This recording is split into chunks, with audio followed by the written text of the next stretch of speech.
In this video, I'll show you how to change DNS in Cloudflare quickly and easily. Once you log into your Cloudflare dashboard, head over to the DNS section. This is where you manage your domain's records, whether you're adding new ones or editing existing entries.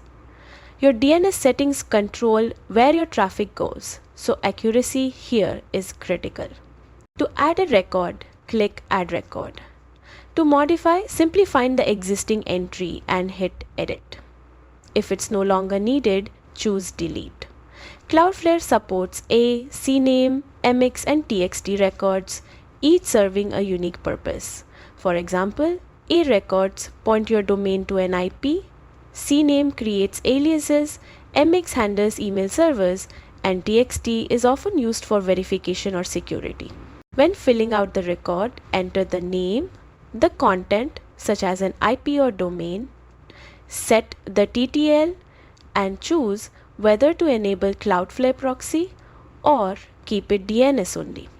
Proxying adds performance and hides your server's IP, while DNS only just points directly. Kindly hit Save. Keep in mind that DNS changes usually start propagating within minutes, but worldwide updates can take up to 24 hours. And that's it. You've successfully changed DNS in Cloudflare. If this helped, make sure to like and subscribe for more tutorials.